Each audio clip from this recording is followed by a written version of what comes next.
Gostaria de trabalhar com um tema que você prestasse muita atenção na narrativa bíblica. Nada é mais poderoso do que a compaixão de Jesus. Nada nessa terra, nenhum poder, nenhum inimigo é maior do que a compaixão de Jesus. E nós vamos ver a narrativa bíblica em Lucas 7, versículo 11 a 17, sobre a ressurreição do filho de uma viúva. Lucas 7, versículo 11 a 17.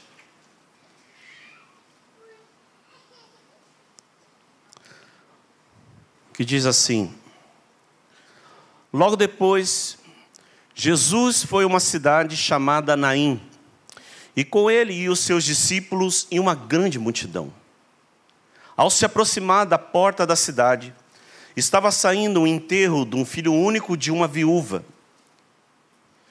Uma grande multidão da cidade estava com ela. Ao vê-la, o Senhor se compadeceu dela e disse: Não chores. Depois, aproximou-se e tocou no caixão, e os que carregavam pararam. Jesus disse: Jovem, eu te digo, levante-se. E ele se levantou, sentou-se e começou a conversar, e Jesus o entregou à sua mãe. Todos ficaram cheios de temor e louvaram a Deus. Um grande profeta se levantou entre nós, diziam eles. Deus interveio a favor do seu povo. E essas notícias sobre Jesus se espalharam por toda a Judéia e regiões circunvizinhas. Nenhum inimigo nesta terra é mais poderoso do que a morte. A morte é a conta que todos pagarão. Ela é inevitável, fruto do pecado. Em Gênesis 3, versículo 9, Deus diz ao homem logo após a queda, e ele diz: lembre-se que do pó você veio e ao pó voltarás. Paulo diz também sobre a questão da morte, em Romanos 6, versículo 23, de que o salário do pecado é a morte. A morte é a conta que todos pagarão. Ela não respeita a idade, a cor da sua pele, sua nacionalidade, condição financeira ou a sua força humana. Ela vem para todos, sejam ateus, aqueles que não acreditam em Deus, ou religiosos. Seja qual for, a morte, ela é uma sentença sobre todos os homens, porque o apóstolo Paulo também diz em Romanos 3, porque todos pecaram. Falando sobre a religião externa, Jesus ele fala e ele olha para os fariseus e os escribas em Mateus 23, versículo 27 e 28. Jesus, ele falando aos incrédulos, porque eles não criam em Jesus, ele olha para aqueles homens que tinham uma religião externa e ele diz: ai de vós, mestres da lei e fariseus hipócritas, vocês são como sepulcros caiados, bem ornamentados por fora, mas por dentro estão cheios de ossos secos, de todo tipo de imundícia. Vocês por fora parecem justos aos olhos do povo, impressionam com a sua religião externa, mas por dentro estão mortos. A sua natureza pecaminosa é caída, cheia de maldade.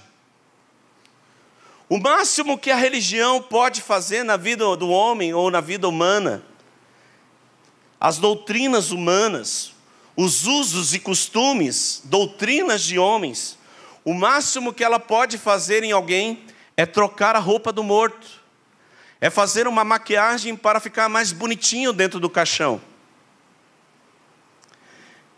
É colocar, como na época, especiarias, óleos, mirras, que era a preparação para o corpo, ou como hoje no contexto contemporâneo, flores, para amenizar muitas vezes o cheiro, não só um elogio, mas para amenizar o cheiro, porque a morte é inevitável a todos os homens.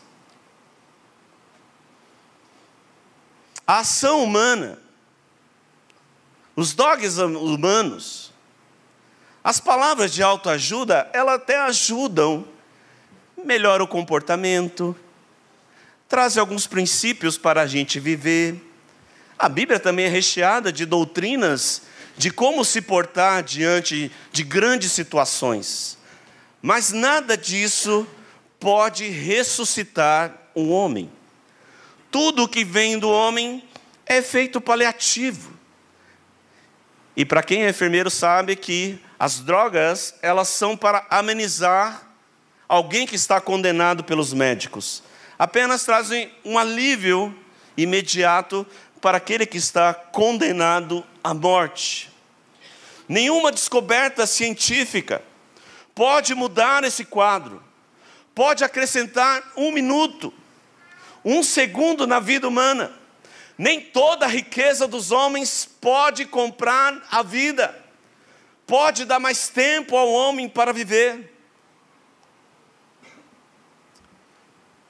Uma pessoa, ela pode malhar todos os dias, ficar com um corpão bem poderoso. Oh, é o sonho, né? Meu Deus, misericórdia, eu falo isso, eu já... Ter uma alimentação saudável, comer saladas, peixe, não comer carne, ser vegano, né? Eu amo a natureza, né? Eu não como verde, né? Tem gente que não ama a natureza, não come verde, né? Só come. Clinicar-se anualmente, ir aos médicos, fazer bons procedimentos estéticos para melhorar a aparência, para não demonstrar a idade, tirar as rugas e tal, né? Ficar sempre novinho. Eu como cabeleireiro, fui cabeleireiro agora 30 anos, né? A gente sempre dá uma maquiada aí para segurar a onda, né? Ai. Nada disso é errado. Se você pode, se cuide. É até uma benção a gente se cuidar, ter uma boa aparência. Para nossa esposa, principalmente para o nosso cônjuge. É ótimo se cuidar um para o outro. Mas a morte, ela chegará para todos. A morte nos humilha. Ela nos deixa impotentes. Ela nos joga no chão. Ela provoca sofrimento e dor. Ela enterra os melhores sonhos dos homens, os melhores projetos dos homens, as pessoas que amamos. A morte chega e ela é a maior tragédia do mundo. Salomão disse que tudo é vaidade. Ele foi um homem poderoso e rico. Ele falou: do que adianta tudo isso, ganhar o mundo inteiro e perder a alma? A morte é o inimigo mais poderoso da humanidade.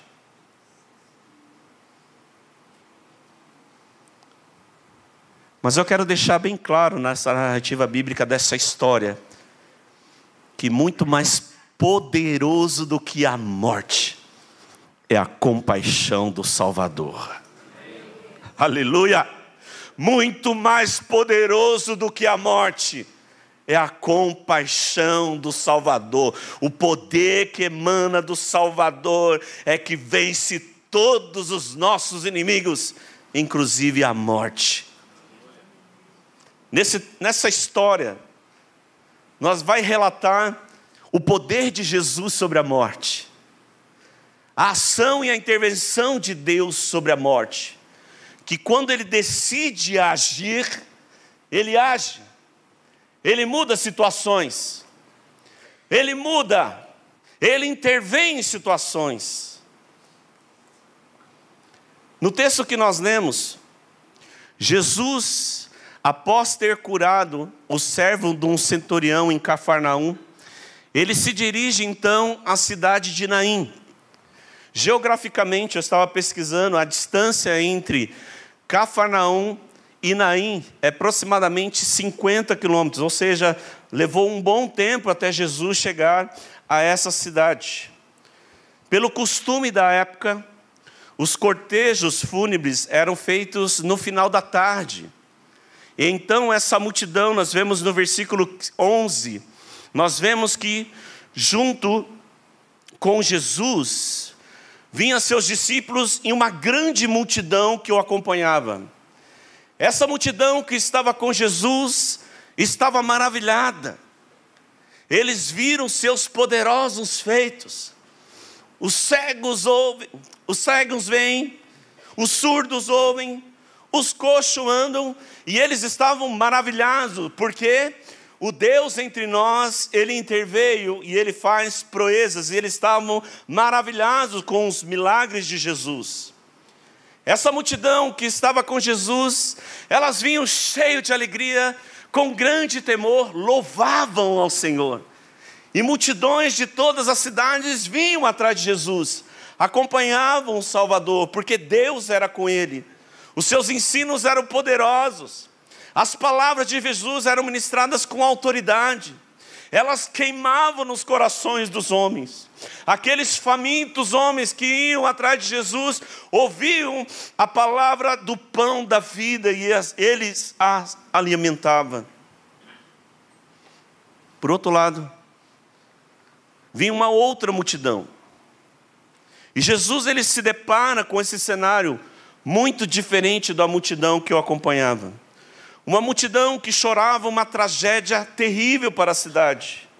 Você vê no versículo 12, fala que era um cortejo fúnebre de uma viúva que ia enterrar o seu único filho. Essa multidão então ela vinha, e as duas multidões se encontram à porta da cidade. Uma festejando os feitos poderosos e louvando ao Senhor, porque Jesus estava no meio deles, e outra totalmente impactado e triste com uma triste tragédia, porque uma viúva ia enterrar o seu único filho. Para você entender o drama da situação, você precisa entender o contexto de uma viúva na época de Jesus. Primeiro, essa mulher era uma viúva, e na época não havia direitos humanos. Quando o marido morria, não tinha um salário como se tem hoje. Não tinha uma segurança dos direitos humanos. Tanto é que no Antigo Testamento, para os judeus, eles olhavam com olha para os órfãos e as viúvas, porque elas ficam muito vulneráveis. E era muito comum, na cultura, os filhos cuidarem dos pais. E nesta época também, para quem não sabe, a mulher era muito descriminalizada. Hoje a gente vê o direito das mulheres, muito forte, até de forma exacerbada. Porém, na época de Jesus, as mulheres elas nem eram contadas na Bíblia. Tem uma ideia? Então ela era muito discriminada, Na ausência do marido, ela teria que pagar as dívidas dos credores. Então os bens que sobraram, esses credores cobravam, e se não tinham dinheiro, os filhos eram vendidos como escravos. Ou seja, essa mulher estava fadada ao empobrecimento, ao viver de favores, a mendigar o pão e pedir esmola todos os dias da sua vida. Ela estava condenada, de forma vulnerável. E o pior, no versículo 12, pior do que a morte do marido e os credores, a falência, a questão de viver mendigando pão, ela foi enterrar o seu único filho que ela amava. E o versículo 13 vai falar que Jesus então, ao vê-la, Jesus ao ver aquela situação, Jesus sendo Deus, Ele entendia a situação daquela mulher, Ele viu o sofrimento daquela mulher, Ele viu as suas dores, viu as suas incertezas e as suas lágrimas, viu a sua impotência diante dos seus inimigos. Jesus, ao vê-la, o texto vai dizer que ele se compadeceu dela. Há uma versão da Ferreira de Almeida que diz assim, que Jesus, ao vê-la, ele moveu-se de íntima compaixão. E esse mover-se de íntima compaixão tem o sentido de que ele sentiu nas entranhas. Jesus sentiu a sua dor. Jesus se identificou com aquela mulher. Ele viu as dores daquela mulher, aquela dor impactou Jesus. Ele moveu-se de íntima compaixão. É muito mais do que uma empatia. Ele sentiu literalmente a dor daquela mulher. E o texto vai dizer que Jesus, ao olhar aquela mulher, ele sente a sua dor, ele se enche de íntima compaixão. E ele se dirige àquela mulher e ele diz: mulher, não chores. Eu vi a tua dor. Eu vi o teu sofrimento. Jesus não apenas consola aquela mulher, mas no versículo 14 e 15 diz que ao se aproximar-se, ele toca no caixão. E ele então diz àquele jovem, levante-se. E ele ressuscita aquele jovem pelo poder da sua compaixão, porque nada é mais poderoso do que a compaixão de Jesus. Nada é mais poderoso do que a compaixão do Salvador. A morte não é mais poderosa do que a compaixão do Salvador. As nossas circunstâncias não são poderosas do Salvador. Duas circunstâncias dessa mulher: o seu sofrimento, mas também a morte. E a morte, ninguém pode fazer nada, a não ser o Todo-Poderoso. E a Bíblia diz que então Jesus, ele toca naquele menino. E ele então levanta aquele menino e ele ressuscita dentre os mortos. Mas eu quero chamar a atenção de vocês para algo, um detalhe nesse texto. Veja que esse texto não há fé, não há clamor, não há filho de Davi, tem misericórdia de mim. Não há pessoas exercendo fé em Jesus, Jesus, venha me ajudar. Não há nada disso. Assim, um Deus que conhece tudo, que se move de um lugar para outro porque conhece uma situação e uma viúva pobre que está perdendo o seu único filho. Há um Senhor que vê a morte. E quando Ele vê a morte dos homens, a Bíblia diz que Deus se compadece e a sua misericórdia Ele age em nosso favor. Não há fé, porque para ressuscitar o morto, não há fé no morto. Ele está morto. Está em estado de putrefação. E eu quero chamar a atenção para você, porque todos nós representamos esse menino. Nós somos esse menino num caixão, condenados à morte, condenados ao pecado e ao inferno. Nós não tínhamos condições de responder a Deus, mas a Bíblia diz que por causa da misericórdia, Ele se compadeceu da nossa miséria. E Ele veio em nosso favor e interviu sobre as nossas vidas. Amém.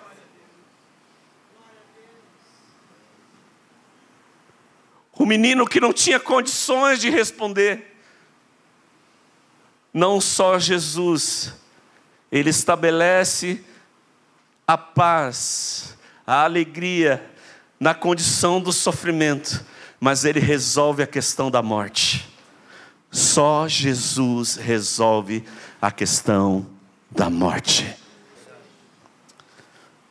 Paulo diz em Colossenses 2, versículo 13 a 15, ele diz: quando vocês, igreja, nós que nos identificamos com esse menino, quando vocês estavam mortos no caixão, em vossos delitos e pecados, Deus os vivificou juntamente com Cristo. Ele vos perdoou todas as vossas transgressões e cancelou a dívida que era contrária contra nós. Ele, de uma vez só removeu e a cravou na cruz. E tendo despojado os poderes e autoridades, fez deles um espetáculo público, triunfando sobre a morte na cruz. Aleluia. Deus viu esse menino, como Deus vê você. Deus vê o seu sofrimento, mas Ele vê o seu estado espiritual. Ele se compadeceu um dia de ti, igreja. Ele teve misericórdia de nós. Ele nos levantou dentre os mortos. Não tínhamos condição. A multidão representa o mundo que está em miséria, que está sangrando, que está aí com desastre todos os dias. 25 mortos foram na Turquia, já contados, fora o que ainda não acharam. Já está em 25 mil. Mais 2. 25 mil, a última contagem. Pestes, dores, sofrimento, perdas, angústias, impotência. Mas nada é mais poderoso neste mundo do que a compaixão e o poder de Deus. Jesus vos vivificou juntamente com Cristo. Ele perdoou todas as nossas dívidas, cancelou toda a dívida que era contrária a nós. Jesus destituiu, aniquilou, humilhou.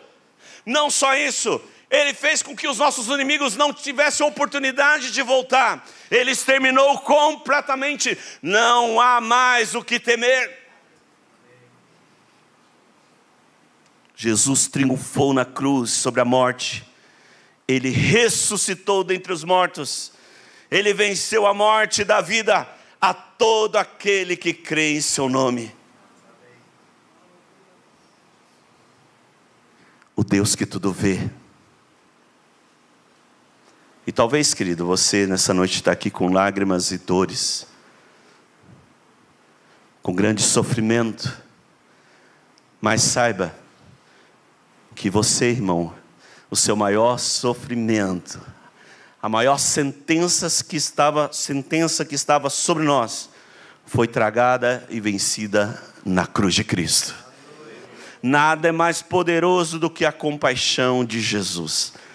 E o texto vai falar no versículo 16, que quando Jesus, ele chega para essa mulher e fala: mulher, não chores. Ele toca e aquele filho é levantado. E todos então, no versículo 16, todos ficaram cheios de temor. Porque essa é uma das marcas daqueles que nasceram de novo. Temor, respeito, reverência, reconhecimento ao senhorio de Cristo. Todos ficaram cheios de temor, temendo ao santo Deus que está entre nós. Todos ficaram cheios de temor e louvavam a Deus com toda a força, e diziam que um grande profeta se levantou entre nós, diziam eles, porque Deus interveio ao favor do seu povo. Essa é a palavra e a descrição para milagre. Regeneração é a palavra dada para aqueles que são ressuscitados com Cristo. Nenhuma maquiagem, nada neste mundo pode ressuscitar um homem e dar vida, a não ser o poder e a compaixão de Jesus. Só Ele pode fazer isso. Só Ele fez por você. Foi por você. Ele viu a nossa miséria. Nós estávamos mortos em nossos delitos e pecados, mas Deus interveio ao nosso favor, porque pela graça sois salvos, pela compaixão de Deus, pela misericórdia de Deus, com a sua íntima compaixão, Ele se identificou conosco, Ele pisou, através das suas dores, fomos sarados, fomos curados.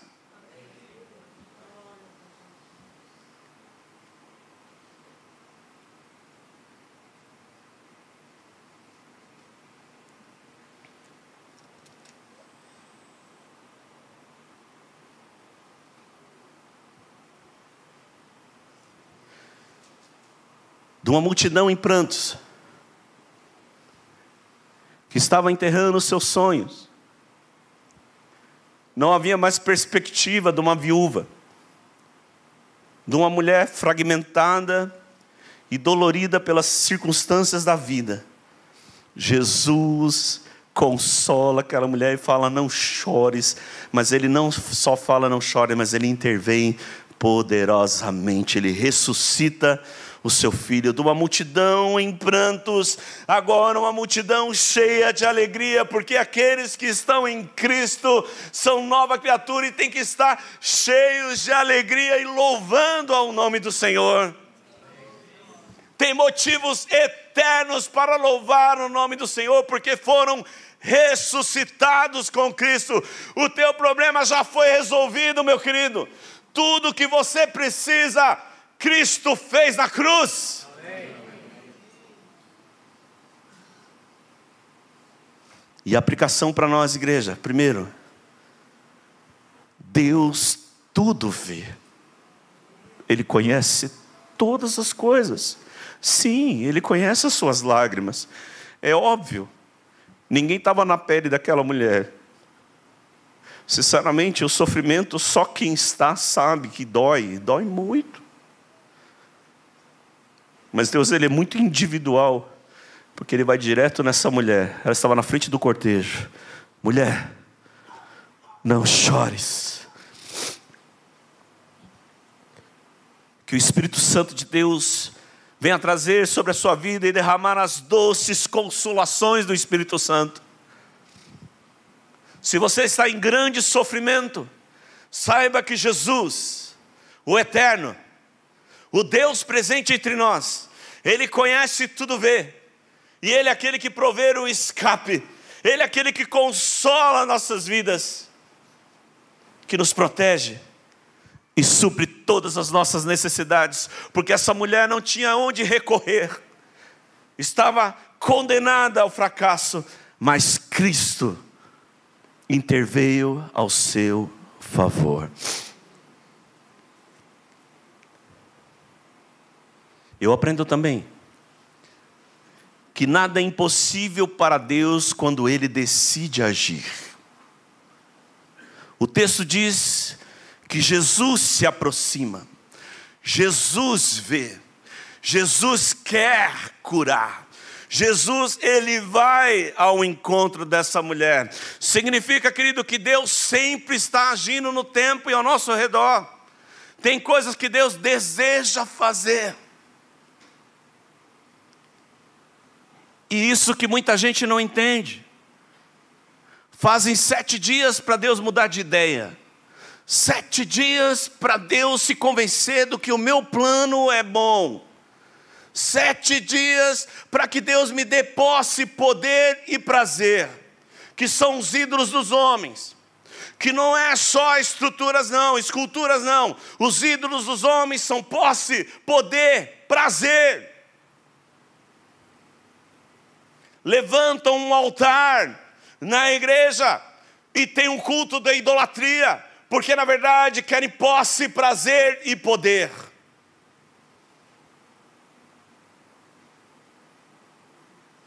E não entende que na verdade não é o que você quer, é o que Deus está fazendo e agindo. Eu é que tenho que mudar o meu coração ao que Deus está fazendo. Ou Deus está fazendo e eu preciso entender e me encaixar ali embaixo. Eu tenho que concordar do que Ele está fazendo. Eu não posso atrapalhar Deus. Eu quero entender aonde Deus está agindo. E falar: eis-me aqui, Senhor. Isso é confiança. Quando Deus quer agir, nada é impossível. Deus pode mudar, Ele tem a última palavra. Nós vemos aqui, estamos para anunciar um milagre, mas uma irmã que estava com câncer, de repente sumiu. A igreja orou, sumiu. E que suma em nome de Jesus.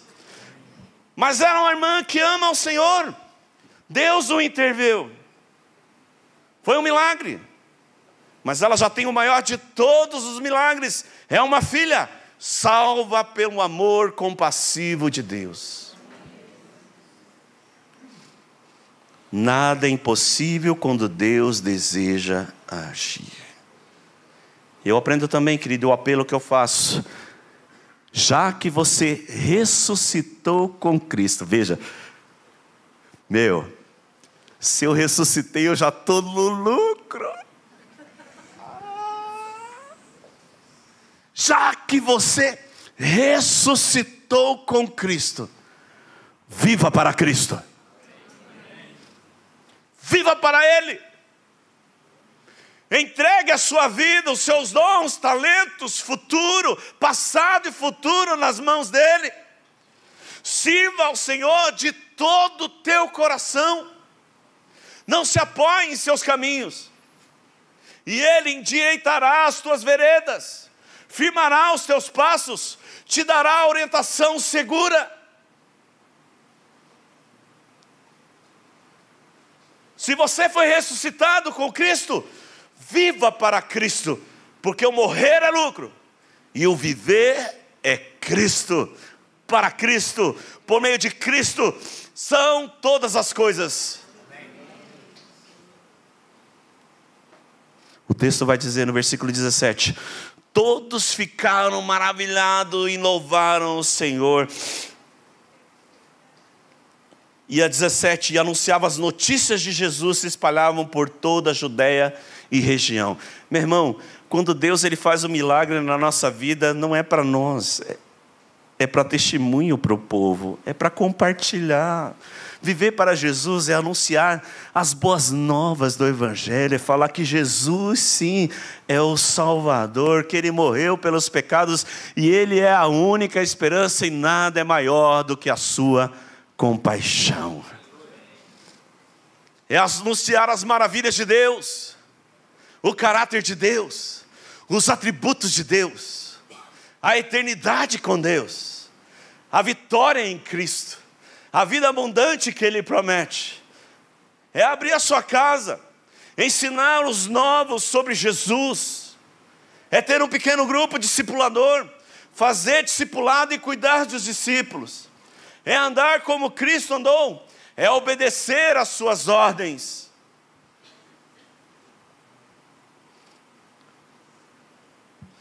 E em último lugar,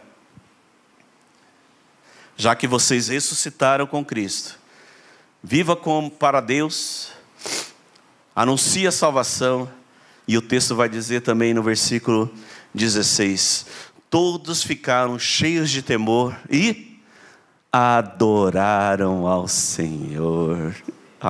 Meu Deus, a adoração. Eu adoro aquele que fez tudo por mim, que já fez, eu estou no lucro, olha, eu não tenho tudo, mas eu estou muito melhor do que eu mereço, porque eu era alguém morto, mas Cristo me ressuscitou dos mortos. E o convite para nós: adore o Cordeiro, adore aquele que é misericordioso, compassivo, porque nada é mais poderoso do que a sua compaixão. Fecha os teus olhos, querido. E a palavra para você: não chores, Deus tudo vê. Ele vê sim o nosso sofrimento, a nossa dor, a nossa angústia, mas muito mais do que isso, Ele nos ressuscitou com Cristo. E amados, se você está em Jesus, há motivos infinitos para adorá-lo. Nada é impossível para Deus. E se há causas que você quer colocar diante do Senhor, Deus tem a última palavra, que Ele venha transformar, se essa é a sua vontade, e Deus quer intervir e agir, que o Senhor decida e faça.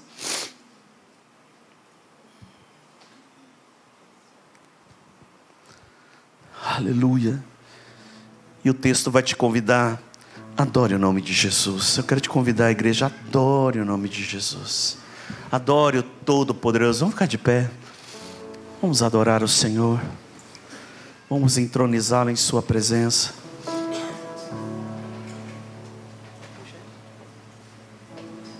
Vamos adorar o Senhor. Aleluia, Senhor.